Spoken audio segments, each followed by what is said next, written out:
What up, y'all? It's your boy, Mr. Downtown Ray Melo, and you're listening to the Entertainment Report on iHeartRadio, live from Dubai for Wednesday, October 5th, 2016, delivering some major stories and trends going on in the world of entertainment and beyond. You can follow the show on Facebook, Twitter, or Instagram, facebook.com/The Entertainment Report with Ray Melo, that's RAYMELO, on Twitter at The Enter Report, or on Instagram at The Entertainment Report. You can listen to the show anytime you want on iHeartRadio. Just go to iHeart.com or your iHeart phone app, search for The Entertainment Report, and it'll take you to the page.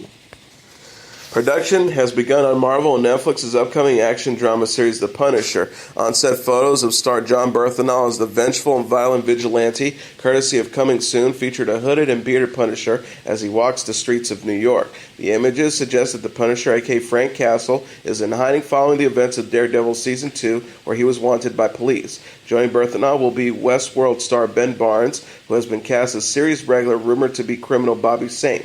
Netflix has yet to announce a time frame for when The Punisher will be released. However, the streaming service recently revealed the launch date for another Marvel title, Iron Fist, which will become available starting March 17, 2017. The Punisher would most likely come after Iron Fist and perhaps after The Defenders, which will feature Netflix's staple of Marvel characters, including Daredevil, Jessica Jones, Luke Cage, and Iron Fist. And speaking of Iron Fist, it was announced Tuesday on Twitter alongside a teaser video that featured smoke rising from a small cup that Iron Fist is set to debut on Netflix starting March 17, 2017. The streaming service captioned the clip, "Breathe Deep, #Iron Fist." Netflix also shared on Twitter an on-set photo of star Finn Jones jumping in the air to punch out an unknown assailant. They wrote alongside the image, "Open heart, closed fist." Iron Fist is the fourth collaboration between Netflix and Marvel following Daredevil, Jessica Jones, and the recently released Luke Cage. Iron Fist will premiere ahead of the planned Defenders crossover, which will bring all four heroes into one series. A series based on The Punisher is also in development. The show will focus on martial arts master Daniel Rand, played by Jones, as he returns home from New York City after a long journey.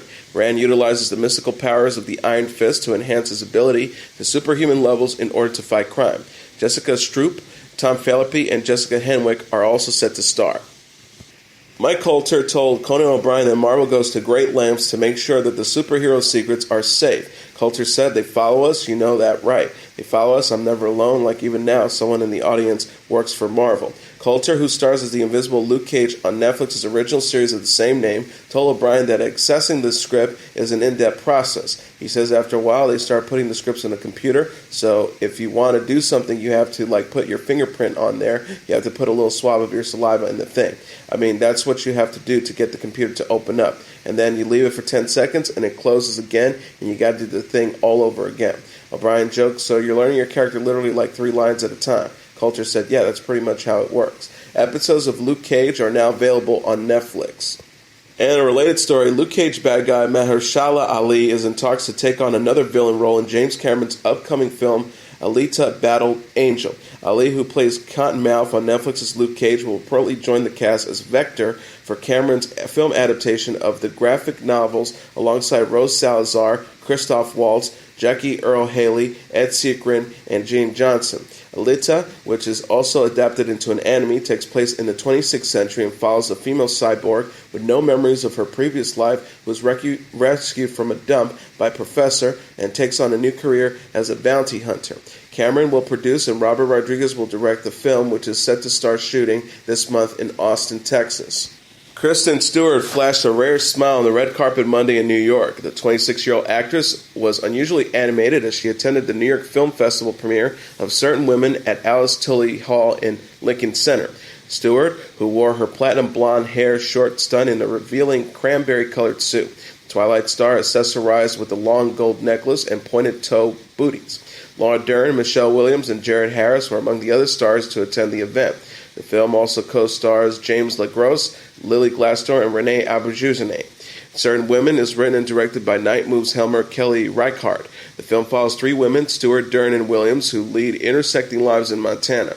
Dern said of Reichardt at a press conference earlier in the day, she's interested in the life that happens in the pauses. It is the space where no one's watching. Stewart added, if you can look at the stuff that goes on in between, like getting to and fro, that's when things start living. It's really vulnerable to not be expected to play something. All of a sudden, you start revealing things instead of displaying them.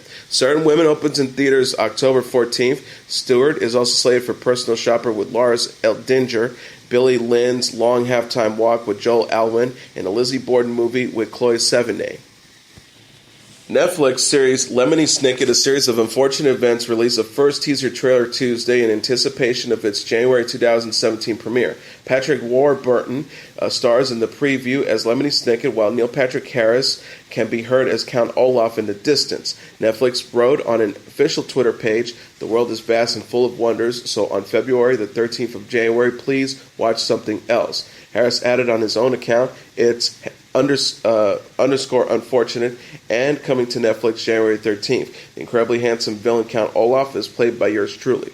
A series of unfortunate events is based on the children's book series of the same name. The novels are penned by American author Daniel Handler, who writes under the pseudonym Lemony Snicket. Snicket serves as the narrator in the books. Paramount Pictures previously adapted the series as a 2004 film with Jude Law as Snicket and Jim Carrey as Olaf. The story follows the orphaned siblings Violet, Klaus, and Sonny Baradeau as they contend with Olaf, their murderous relative. Melina Weissman and Louis Hines will star as Violet and Klaus in the Netflix adaptation. Joan Cusack will co-star as Justice Strauss with K. Todd Freeman as Mr. Arthur Poe and Asif Mandavi as Uncle Monty. Kenny Babyface Edmonds and Vanilla Ice, along with their professional partners, were eliminated on Season 22 of Dancing with the Stars Tuesday night. The recording artists' ousters were determined after an evaluation of their scores from the judges and a tally of the viewers' votes they received. Still in the running for the coveted Mirror Ball are Mary Lou Henner and Derek Q, Lauren Hernandez and Valentin Chermaninsky, James Hinchcliffe and Sharon Bernes, Calvin Johnson Jr. and Lindsay Arnold, Tara Jolie and Shara Farber, Jana Kramer and Gleb Shavanenko, Ryan Lochte and Cheryl Burke, Marie McCormick and Armin Chiganestev, and Amber Rose and Maxime Cherninsky. Actor Jake T. Austin and former Texas Governor Rick Perry, along with their partners, were cut from the dance competition earlier in the season. The ABC series features Tom Bergeron and Aaron Andrews as co-hosts, while the judges panel will include Len Goodman, Juliana Hough, Bruno Tellini, and Carol Ann Inaba. Dancing with the Stars castmates Sasha Farber and Emma Slater got engaged on Tuesday's edition of ABC's competition show. The surprise move came after the professional dancers performed a duet to Bruno Mars' Just the Way You Are, People magazine reported. Farber told Slater, kissing her before dropping to one knee and offering her the ring he had stuffed in his back pocket, "I want to do this for such a long time. I love you so, so much. Will you marry me?" Slater nodded an empathetic yes and kissed Farber again as their fellow dancers and the live studio audience cheered. The couple have been together off and on since 2011. Confronting Amber Rose's comments that she felt body shamed on Dancing with the Stars, Judge Julianne Hough told Amber Rose she was judging her only for her dancing. Hough said on Monday's episode, addressing Rose and her comments, that she felt like Hough was judging her physical appearance on a previous episode. "The thing I love so much about dance is that it's a universal platform for people to express themselves." Hough continued, "As a judge, I'm here to solely judge you and everyone in this competition for only the dancing." Rose explained to Hough, "When you said I feel a little uncomfortable, I felt very embarrassed, and I felt like you weren't talking about my dance, but if I misunderstood, then I apologize." Hough's initial comments came during Rose's performance with partner Maxime Cherninsky on an earlier episode. FX says it has ordered a 7th entry in its addictive anthology series American Horror Story. No casting or plot details were immediately revealed, but the cable network did confirm the next chapter will air in 2017. FX Networks and production chief executive officer John Landgraf said in a statement to The Hollywood Reporter, "Ryan Murphy, Brad Falchuk, and their amazing team of remarkable writers have done a great job of keeping American Horror Story endlessly inventive, shocking, and entertaining, and we are honored to move ahead with them on the 7th installment." The sustained success through 6 installments only proves how intensely the series resonates with fans. American Horror Story confronts our deepest fears with unmatched suspense and style. Each new installment is a cultural event hotly anticipated for its theme, imagery, cast, and twist. We thank the creators and their team, the cast, and everyone who has continued to make American Horror Story such an extraordinary series. Co-creator Murphy told EntertainmentWeekly.com, "It's my secret season. I've been working with the writer on a season that only he and I know. It's like a 2-year project that we'll continue to work on the sly and not tell anyone." Married country music superstars Faith Hill and Tim McGraw are to join the singing competition series The Voice this month as key advisors, NBC announced Tuesday. Paul Teleghetti, the president of the alternative and reality group for NBC Entertainment, said in a statement, "Who better to help guide our artists at this critical point than the first couple of country music? Our artists and our viewers will love hearing from two of the most talented and highly decorated performers working in the music industry today." Hill added, "I think having the perspective of performing live in many different venues from clubs to stadiums will help us in working with the voice artists this season. It's important that they be able to connect with their audiences." McGraw remarked, "I really like to dig into songs and how they need to be presented in a live environment. I'm looking forward to working with the coaches to help the artists reach their potential." Actor, comedian, and director Ben Stiller opened to Howard Stern about his battle with prostate cancer, saying the disease came out of the blue. Stiller told Stern while on SiriusXM's The Howard Stern Show Tuesday, "I had no idea. At first I didn't know what was going to happen. I was scared. It just stopped everything in your life because you can't plan for a movie because you don't know what's going to happen." Stiller, who's 50, credits early detection with the prostate-specific antigen test, or PSA, with saving his life. He said in an essay with Medium, "If I had waited, as the American Cancer Society recommends, until I was 50, I would have not have known I had a growing tumor until 2 years after I got treated. If my doctor had followed the U.S. Preventative Services Task Force guidelines, I would have never gotten tested at all and not have known I had cancer until it was way too late to treat successfully."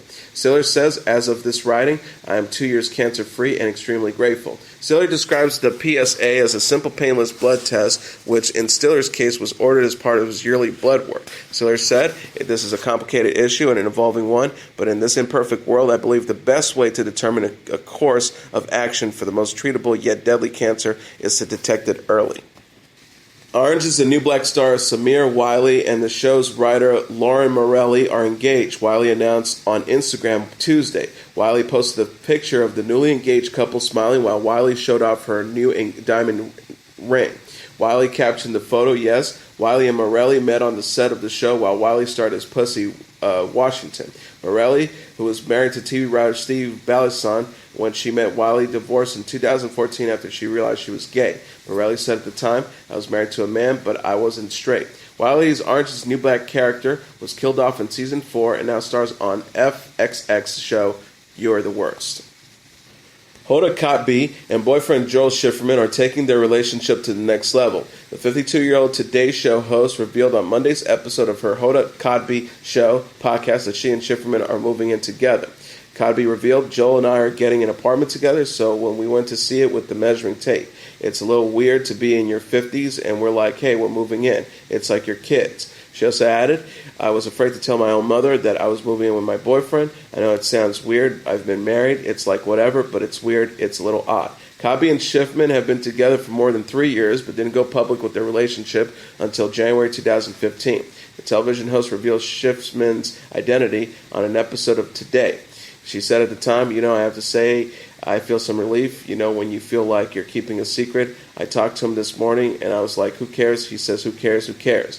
Kotb was married to former University of New Orleans tennis coach Bariz Kangna from 2005 to 2007. Sarah said on the podcast that she's excited to live with Schiffman, but admitted it will take some adjustments. She said before joking, "It's been so long since I've lived with someone. I'm a little concerned with me, not him. Like, how am I as a human? It's not going to be easy for poor Joel." In a series of photos shared on Instagram, Reese Witherspoon said Sunday night's Dolly Parton concert at the Hollywood Bowl in Los Angeles made her musical dreams come true. Witherspoon posted a photo with Parton, calling the 70-year-old singer a legend. She wrote, "Today's hashtag Monday Muse, the incomparable at Dolly Parton, who made my musical dreams come true last night. You're a legend, Dolly. I will always love you. Hashtag dreams do come true. Hashtag Dollywood Bowl." Witherspoon also posted a photo backstage in front of colorful tapes, which claimed tonight it's the Dollywood Bowl. Witherspoon said, "It's written all over my face. Couldn't be happier at the Dollywood Bowl." Witherspoon portrayed another country music icon, starring as June Carter Cash in the 2005 film Walk the Line, for which she won an Oscar. Cara Delevingne is teaming up with Girl Up in an effort to empower young women across the globe. The 24-year-old British model and actress was named a new spokesperson for the United Nations Foundation campaign Monday. The organization wrote on Instagram, "We're so excited to announce our newest Girl Up champ. She's lending us her voice as a strong advocate for girls and women everywhere. Thanks for being a hashtag girl hero at Cara Delevingne." Delevingne added on her account, "Today I became a champion for at Girl Up campaign. Together we are working to empower girls around the world. You see a girl, I see the future. Join me in this movement." Girl Up supports UN's programs that promotes the healthy, safety, education, and leadership of girls in developing countries, according to its website. Donations benefit young women in Guatemala, Ethiopia, Liberia, Malawi, and India. Delevingne said in the statement, "I'm truly honored to add my voice to the work of Girl Up is doing to empower young women and create an entire generation of female leaders." She also added, "As I traveled the world, I've seen the power that investing in girls can have. An empowered and supported girl is an incredible force for change, a change I'm now excited to be a part of." Tori Spelling was ordered to pay over $38,000 in her ongoing credit card lawsuit last week. News outlets reported Monday that the 43-year-old actress must pay her past due balance of $37,981.97 to American Express, plus $855 in court costs. American Express sued Spelling over the debt in January. Court documents show that the actress had last attempted to make a payment in June 2015, but that the $1,070 transaction failed. Spelling's mother, Candy Spelling, told TMZ at the time that she was helping the actress financially. The 71-year-old writer claims she was paying all of Tori's bills, but not extras like the credit card debts. She said, "I'm not paying any back payments, just for the house and the kids' school and food. I don't know why she missed payments. Extravagance, I guess." Spelling herself attributed her financial troubles to a privileged upbringing in her 2013 memoir, Spelling Like It Is. The actress is the daughter of Candy Spelling and late producer Aaron Spelling. She wrote, "It's no mystery why I have money problems. I grew up rich beyond anyone's dreams. Even when I tried to embrace a simpler lifestyle, I can't seem to let go of my expensive taste. I can't afford to live like this anymore." Spelling is known for playing Donna Martin on Beverly Hills 90210 and has since appeared in a number of TV movies. She and her husband, Dean McDermott, also star on the Lifetime reality series True Tori. Single actress Mindy Kaling says online dating is not for her. The 37-year-old Mindy Project star discussed her aversion to online dating while appearing on Monday's episode of The View. She explained, "I have so many friends who do it. I have friends who have gotten married from online dating. I just feel really vulnerable already. Going into online dating, they already know so much about me than I do about them." Kaling has dated writer Benjamin Nugent and actor B.J. Novak. The actress admitted Sunday on Watch What Happens Live that it was difficult to play warring love interest with Novak on The Office after their split. She said, "I can't speak for him, but I think for me it was challenging to be in your mid-20s. I'm such a sentimental person, and I take things very hard, but that's the nice thing about being in long friendships." So I confess that was like 12 years ago when that happened, so you get over things like that, but it totally was very challenging. Novak himself described his relationship with Kaling as really complicated in a previous interview with People. The actor said, however, that he wouldn't trade their friendship for anything in the world. Professional wrestling icon Ric Flair is claiming that he had sex with actress Halle Berry. The Nature Boy said recently in his podcast, The Ric Flair Show, when asked if any celebrities had taken a ride on Space Mountain and the euphemism Flair uses for having sex. She was in Atlanta and just got divorced from David Justice. The WWE Hall of Famer continued when pressed by his co-host Conrad Thompson if he was telling the truth. "Would I have to make up a lie?" According to Fox News, Flair, now 67, is telling the truth. He would have most likely gotten together with Berry during the early 90s when he was married to his second wife. Flair is now said to be engaged with his fifth partner. Berry has yet to respond to the claims. Flair last made headlines back in May when ESPN announced that they would be featuring the 16-time World Heavyweight Champion on their 30 for 30 documentary series. On Monday, Flair's daughter Charlotte lost her WWE Raw Women's Championship to her rival Sasha Banks. Kanye West is moving around dates on the St. Pablo tour following his wife Kim Kardashian being robbed at gunpoint in Paris. Concert service Live Nation noted in a statement Monday, due to family concerns, this week's Philadelphia and Detroit dates on the St. Pablo tour have been rescheduled. West was scheduled to perform Tuesday inside Philadelphia's Wells Fargo's Center, but now that concert will take place on December 13th, along with his October 6th date at the Palace of Auburn Hills that has now been moved to December 22nd. The outspoken rapper had previously ended a concert mid-performance during the Meadows Music and Art Festival Sunday in New York after he learned of Kardashian being robbed. He said before exiting the stage as he was hanging heartless, "I'm sorry, I have a family emergency, I have to stop the show." Kardashian was ambushed by 5 men who were wearing police-style jackets. The assailants tied up the mother of 2 in the bathroom as they walked away with an estimated $10 million in stolen jewelry. Police have declared that the men then fled on scene on bicycles. A spokeswoman for Kardashian noted that she was badly shaken but physically unharmed following the incident. Rocker Melissa Etheridge is voicing her support for one-time friend Brad Pitt amid his divorce from Angelina Jolie. The 55-year-old singer has said on Monday's episode of Andy Cohen Live that it's heartbreaking to see Pitt face unfounded child abuse allegations amid his split from Jolie. Etheridge said, "It breaks my heart that anyone would take something as personal as your marriage, your relationship, and your rights to your children and do it as purposefully as I see it being done, because there's a way to be." She also added, "I've gone through family courts, I've been twice around this block, and I know really well, and I know when there's some forethought to just how mean and just how you're going to put this information out there first." Jolie and Pitt called it quits in September after 2 years of marriage and more than a decade together. Sources claim the actors filed for divorce after Pitt was abusive towards their children. The FBI later confirmed it was evaluating an alleged incident. Etheridge said of the allegation, "Nobody does that. You don't do that. Completely unfounded. It's really heartbreaking to see that. I really hope that he reaches back out there because there are a lot of us who haven't seen him in 10 years. She added, "We lost a friend. I was around when Angelina was not doing nice things with Billy Bob Thornton to Laura Dern. I went through that on a personal level. It's crazy how Angelina is doing during a breakup." Etheridge has revealed in March that she once counted Pitt as such a good friend that she considered him as a sperm donor but rejected him because he wanted kids of his own. Pitt and Jolie shared 6 children and reached a temporary custody agreement last week. Toni Braxton is resting at home after a 4-day hospital stay where she was being treated for complications from lupus. Braxton's representative said that there was no truth to the rumor that Braxton's condition was severe, knowing that the singer will be preparing this week for an upcoming tour. Her rep says she was in an LA hospital for a few days being treated for her lupus. She's been released and starts rehearsals for her upcoming tour this week. She was not in serious condition, though lupus is a serious disease and must be monitored at all times. Braxton has been open about her battle since she first announced her condition in 2010. She said last year, "Some days I can't balance it all. I just have to lay in bed. Pretty much when you have lupus, you feel like you have the flu every day. But some days you get through it." Braxton's sister Tamara shared a video of the singer in the hospital bed being comforted by her 2 sons. The caption says, "I absolutely hate when she gets sick, but to God be the glory. T, you're home safe, and we can make you smile even when you're faking like you feel well enough to laugh at the joke. Hashtag lupus sucks."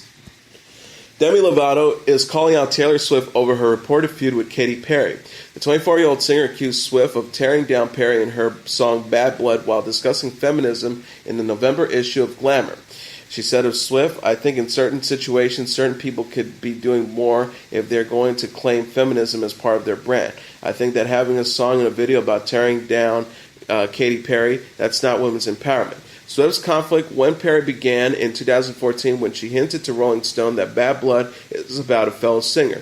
The song's music videos feature Swift and a number of other stars, including Selena Gomez and Karlie Kloss. Lovato said of the singer and her celebrity friends, "I don't see anybody in any sort of squad that has a normal body. It's kind of this false image of what people should look like and what they should be like, and it's not real." She added of her own body image, "I don't look at the criticism anymore. If somebody calls me fat, even in a vulnerable moment, I laugh to myself and think I'm doing everything I can, so there's nothing I can do about it. Maybe I don't even want a six-pack." Lovato defended her comments about Swift in a series of tweets Tuesday. She admitted her words might have been misunderstood, but told her 38.8 million followers she stands by her remarks. Star wrote, "I get asked questions, I answer them, sue me. And don't forget that words can be taken out of context when doing interviews. Still not apologizing for saying what everyone wants to say." She also added, "I don't understand why people care so much about what I say in interviews. Don't y'all watch the news? Don't y'all got to worry about?" In a related story, Taylor Swift has signed a new multi-year deal with AT&T that will welcome future performances and content. CEO AT&T Entertainment Group John Stankey said in a statement about the singer, "We're thrilled to reach a deal to bring Taylor and her unique talents to her fans and our customers in a new and exclusive way. Part of the deal includes Swift headlining the 12th annual AT&T DirecTV Super Night in Houston, a concert that takes place February 4th in honor of Super Bowl 51, which commences the day after." He also added, "And we've thrilled attendees during the big game weekend for the last 11 years with A-list parties and the hottest performing music artists around. So 2017 will be our very best. We're excited to get event tickets into the hands of Taylor's fans and exclusive content from the events to our customers and celebrate the combination of one of the world's biggest artists with one of the world's biggest sporting events. More details concerning the deal and how they will utilize Swift will be revealed in the near future," AT&T explained. Swift commented on the deal on Twitter by responding to AT&T, who welcomed the pop star to their team. She wrote alongside a photo of a number 13 AT&T football jersey, "Thanks at AT&T, this is going to be fun." And now let's take a look at what happened on this date in entertainment history. On this date in 2011, Steve Jobs, the visionary co-founder of Apple Incorporation, which revolutionized the computers, music, and mobile communication industries, with such devices as the Macintosh, iPod, iPhone, and iPad, dies at the age of 56 from complications from pancreatic cancer. Born on February 24, 1955 in San Francisco, California, to unmarried graduate students Joanne Shibalo and Afotaba Jandali, a Syrian immigrant, Jobs was adopted as a baby by Paul Jobs, a Silicon Valley machinist, and his wife Clara. After graduating from high school in Cupertino, California in 1972, Jobs attended Reed College, a liberal arts school in Portland, Oregon, for a single semester before dropping out. He later worked briefly for pioneering video game maker Atari in California, traveling to India and studying Zen Buddhism. In 1976, Jobs and his computer engineer friend Steven Wozniak founded Apple Computers in Jobs' parents' garage in Los Altos, California. As Bloomberg News would later note about Jobs, he had no formal technical training and no real business experience. What he had instead was an appreciation of technology's elegance and a notion that computers can be more than a hobbyist's toy or a corporation's workhorse. These machines could be indispensable tools. In 1977, Jobs and Wozniak launched the Apple II, which became the first popular personal computer. In the 80s, Apple went public, and Jobs, then in his mid-20s, became a multimillionaire. 4 years later, Apple debuted the Macintosh, one of the first personal computers to feature a graphical user interface which allowed people to navigate by pointing and clicking a mouse rather than typing commands. In 1985, Jobs left the company following a power struggle with Apple's boards of directors. That same year, he established Next, a business that developed high-performance computers. Machines proved too pricey to gain a wide consumer audience. However, British computer scientist Tim Berners-Lee developed the World Wide Web using a Next workstation. In 1986, Jobs acquired a small computer graphics studio founded by filmmaker George Lucas and rechristened it Pixar Animation Studios. In 1995, Pixar released its first feature film, Toy Story, first ever feature-length computer animated movie. It became a huge box office success and was followed by such award-winning hits as Finding Nemo in 2003 and The Incredibles in 2004. In 2006, Walt Disney Company purchased Pixar for more than $7 billion, making Jobs the largest Disney shareholder. In late 1996, Apple, which had floundered without Jobs, announced it would buy Next and hire Jobs as an advisor. The following year, he became Apple's interim CEO. The interim was dropped in 2000, and under his leadership, a nearly bankrupt Apple was transformed into one of the planet's most valuable corporations. A charismatic, demanding perfectionist, Jobs was said to possess the ability to intuit what customers wanted before they knew it themselves. In his trademark jeans and black mock turtleneck, the tech titan turned product launches into highly anticipated events, and Apple introduced a series of innovative digital devices, including the iPod portable music player in 2001, the iPhone in 2007, and the iPad tablet computer in 2010 that became part of everyday modern life. Despite a series of medical issues, including surgery in 2004 to remove a pancreatic tumor and a 2009 liver transplant, Jobs continued to lead Apple until August 24, 2011, when he stepped down as the company's chief executive. 6 weeks later, he passed away at his Palo Alto, California home. And that is your entertainment report for Wednesday, October 5th, 2016. I'm your host, Mr. Downtown Ray Melo. I'll be back tomorrow to deliver some major stories and trends going on in the world of entertainment and beyond. You can follow the show on Facebook, Twitter, or Instagram. Facebook.com/The Entertainment Report with Ray Melo. That's RAYMELO. On Twitter at The Enter Report, or on Instagram at The Entertainment Report. You can listen to this episode or any previous episodes of The Entertainment Report anytime you want on iHeartRadio. Just go to iHeart.com or your iHeart phone app, search for The Entertainment Report, and it'll take you to the page. Good night, and God bless you all.